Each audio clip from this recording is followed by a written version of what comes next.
Uttarakhand PCS परीक्षा के लिए साक्षात्कार यानी इंटरव्यू क्लासेज आरंभ हो रही हैं। एकलव्य आईएएस एकेडमी इस इंटरव्यू को विद्यार्थियों का एक ऐसा अंतिम स्ट्रोक की तरह जो है मानता है, जिसमें विद्यार्थी को अपने पिछले 20, 22, 25 साल के जो उसका पढ़ाई का, उसके जीवन का जो तमाम अनुभव है, उस अनुभव को उसे व्यवस्थित रूप से प्रशासनिक पद के अनुरूप प्रस्तुत करना होता है। और ये जो प्रेजेंटेशन है, ये व्यक्तित्व का है, पर्सनालिटी का है, ये ज्ञान का नहीं है। इस व्यक्तित्व में क्या देखने का प्रयास आयोग करता होगा? निश्चित रूप से एक कैंडिडेट को प्रशासनिक पद पे आना है और उसे सामाजिक रूप से, आर्थिक रूप से, सांस्कृतिक रूप से कई प्रकार की समस्याओं को बहुत वाजिब तरीके से उपलब्ध संसाधनों को ध्यान में रखते हुए सॉल्व करना है। तो एक कैंडिडेट के अंदर इस तरह की प्रतिभा का आंकलन करने का तरीका होता है विविध वैरायटी के क्वेश्चन उससे पूछना, साथ में उसका उन प्रश्नों के लिए प्रेजेंटेशन देखना, और ये बातें तमाम तैयारी करने वाले विद्यार्थियों को अपने उस प्रिपरेशन के अंदर जोड़ना होता है। तो एकलव्य आईएएस एकेडमी तमाम इंटरव्यू की तैयारी करने वाले विद्यार्थियों के लिए पूरा एक लंबा क्वेश्चनरी का प्लान कर रहा है, जिसमें उसके बायोडेटा यानी एकेडमिक सेगमेंट के क्वेश्चंस, उसके हॉबी के क्वेश्चंस, उसके जिले से संबंधित क्वेश्चन, उसको जो सांस्कृतिक चीज़ों से जो है संबंध है उससे संबंधित क्वेश्चन, राज्य की योजनाओं, साथ में जो मुश्किल समय पर जो है समाधान करने के लिए आवश्यकता था उनको, इन तमाम पहलुओं को ध्यान में रख करके तैयारी आरंभ होगी 13 दिसंबर से।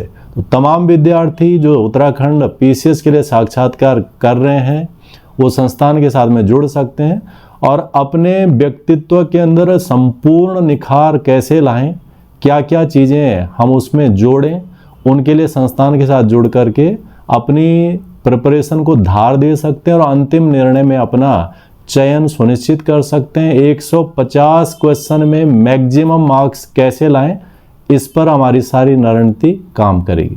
धन्यवाद। जी सर।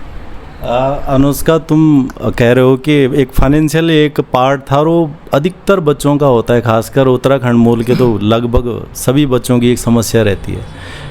फिर भी उस दौरान टिके रहना, आगे बढ़ना, क्योंकि कई तरह की दिक्कतें आती हैं। किताब खरीदनी है, तैयारी करनी है, फॉर्म भरना है, सरवाइव भी करना है, घर से दबाव भी होता है, फैमिली से होता है, रिश्तेदारों से होता है। ऐसे तमाम हर्डल से गुजरने के बाद आप लोग आज जहाँ पर हैं सब देख रहे हैं उस चीज़ को, परंतु ये आज देख रहे हैं, इससे पहले ये चीज़ें महसूस नहीं हो पाती हैं और यहाँ तक आने के लिए आपको उस हर्डल से गुजरना पड़ता है। उसके लिए एक बहुत अलग तरह का धैर्य चाहिए, अलग तरह की एक डेडिकेशन चाहिए, पंक्चुअलिटी चाहिए। वो चीज़ आप कैसे बोलेंगे युवाओं को कि क्या उनको इस दौरान जो है ये चीज़ें मेंटेन करनी चाहिए ताकि जिस जगह पर आज आप हैं, जिस मुकाम पर आप पहुंच गए, वो भी वहां तक पहुंच सकें? सर, पहली बात तो सर फाइनेंशियली पुअर बैकग्राउंड मेरा नहीं है। मैं किसी को अंधेरे में नहीं रखूँगी। मेरे मम्मा और पापा दोनों ही गवर्नमेंट जॉब में हैं और बहुत सही मतलब हमारी फाइनेंशियल कंडीशन है। एक्चुअली ये प्रेशर मेरा खुद का इनबिल्ट था कि मेरी मम्मा ने बहुत स्ट्रगल किया, पापा ने, और फिर भी मैं उन्हें कुछ नहीं दे पा रही हूँ। तो ये मेरे मन में था कि हाँ, मुझे थोड़ा अर्न करना चाहिए। तो ये रिसेप्शनिस्ट की जॉब सिर्फ इसीलिए थी कि एटलीस्ट उनको ये फील हो कि हाँ कुछ कर रही है, ये चीज़ मेरे मन में थी। तो फाइनेंशियली पुअर बैकग्राउंड मेरा नहीं था, तो किताबों की या कोचिंग की इन चीज़ों के लिए तो कभी मैंने स्ट्रगल नहीं किया, थैंक्स टू गॉड।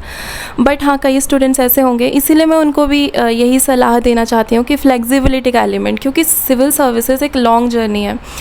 जैसे पीसीएस की ये प्रोसेस 2021 का है, 3 साल लग गए। तो इससे बेहतर है कि इस जर्नी को कंटिन्यू किया जाए, बट साथ ही साथ कुछ और चीज़ों की तैयारी की जाए। जैसे अभी सब इंस्पेक्टर इस टाइप के, यदि हम फाइनेंशियली इंडिपेंडेंट हो जाते हैं ना, तो हम बहुत सारे प्रेशर से दूर रहते हैं, unnecessary family pressure, financial burden, relatives का प्रेशर एंड ऑल। और हाँ, ये प्रेशर मेरे लाइफ में बहुत ज़्यादा था रिलेटिव्स का। कई ऐसे रिलेटिव्स थे जो अगर दिन में 4 बार कॉल करते ना, तो 4 बार ही पूछते क्या कर रही है, उसका लड़का वहाँ हो गया, उनका इतना पैकेज हो गया। ये बहुत डिप्रेसिंग था। ये सबके लिए होता है, ये न्यू नहीं है। बट जिस चीज़ ने मुझे थोड़ा मोटिवेट किया, सबसे पहले तो मैं हमेशा से श्रीमद् भागवत गीता पढ़ती आई हूँ, उसने मुझे हमेशा मोटिवेट किया, वो बुक ने। और दूसरी चीज़ ये है कि मैं मेरी मम्मा के स्ट्रगल से बहुत ज़्यादा, मेरी मम्मा ने बहुत स्ट्रगल किया, तो वो चीज़ कि मेरी मम्मा ने इतनी टफ़ सर्कमस्टांसेस में हमें इतना काबिल बनाया, तो मुझे कीप गोइंग करना है। कई डेज़ ऐसे थे मेरी लाइफ में जब मैं रोज़ रोती थी, लेकिन फिर मैं उठती थी, मैं पढ़ती थी, फिर मैं लेट के रोती थी। बट यही है कि हमें कोशिश करते रहनी चाहिए। यही मेरा मंत्र रहा सर। एक लास्ट क्वेश्चन है उसका, जैसे उत्तराखंड की जो परीक्षा है या फिर यूपीएससी तो खैर 1 साल में कर लेता है सारा कन को, परंतु वहाँ जो संभावना होती है, पॉसिबिलिटी वो तो थोड़ा अलग होती है। एक लंबा टाइम देना होता है कैंडिडेट को अगर उसे सफलता के मंजिल तक आना है। 2 साल, 3 साल, कभी 4 साल भी लग जाते हैं। ये एक ऐसा पीरियड है जिसको हैंडल करना सभी के लिए इतना आसान नहीं होता है। फिर वो रास्ते बदलते हैं और हम भी देखते हैं यहाँ पे कि बच्चों को गाइड करते हैं, मोटिवेट करते हैं, फिर उसके बाद वो कंटिन्यूटी में रहते हैं। तो इस तरह की जो समस्या आती है, हम तो बताते हैं, बट तुम आज सफल कैंडिडेट हो, तुम्हारी बातों को कैंडिडेट और अच्छे से सुनेंगे या मानेंगे भी। हमारी बातें तो मानते ही हैं, बट आप लोगों का जो एक मोटिवेशन उन्हें मिलेगा और अच्छा होगा कि जो लंबा टाइम होता है, 3-3, 4 साल तक रह कर तैयारी करना और फिर सफल होना, इस पीरियड के लिए आप क्या सलाह देंगे तमाम तैयारी करने वाले लड़कों को, ताकि वो इतना रुक सकें और ऐसा अप्रीतम सफलता उन्हें भी मिले जीवन में जो आज तुम्हारे पास है? सर डेफिनेटली जो UKPSC 2021 की जर्नी रही वो बहुत लंबी रही, 3 साल। और इसके बाद चलो मेरा नाम आ गया लिस्ट में, कई ऐसे हैं जिनका नाम नहीं आया और ये बहुत डिप्रेसिंग है, आई कैन इमेजिन। तो इस टाइम पे डेफिनेटली ये बहुत टफ़ है उनके लिए भी हैंडल करना। तो जो सजेशन मैं ये देना चाहूँगी सर, मैंने पहले भी यही बात बोली और मैं फिर से बोलूँगी कि यदि आपके पास कोई एक जॉब है या कोई बैकअप है ना, तो ये चीज़ उतनी ग्लूमी नहीं होगी। अगर आप इसी चीज़ में पूरी तरीके से डेडिकेटेड है और 3 साल आपने वेट किया, इंटरव्यू दिया एंड ऑल, और फिर रिज़ल्ट नेगेटिव आता है, तो वो हैंडल करना बहुत मुश्किल हो जाएगा। ये मैं अपने केस में भी जानती थी कि अगर मेरे फेवर में रिज़ल्ट नहीं आएगा तो शायद कम बैक करने में बहुत टाइम लगेगा। और ये मुझे अगेन एंड अगेन फील हुआ कि कोई जॉब हो, गवर्नमेंट हो, छोटे लेवल की हो, उससे फ़र्क नहीं पड़ता। यदि कोई जॉब हो, आप हल्का भी फाइनेंशियली इंडिपेंडेंट हो, फैमिली को ये लग रहा है कि हाँ आप अपना कमा रहे हो, आप सेटल्ड हो या हो जाओगे, तो आपके ऊपर प्रेशर कम रहेगा। ये एक फैक्ट है।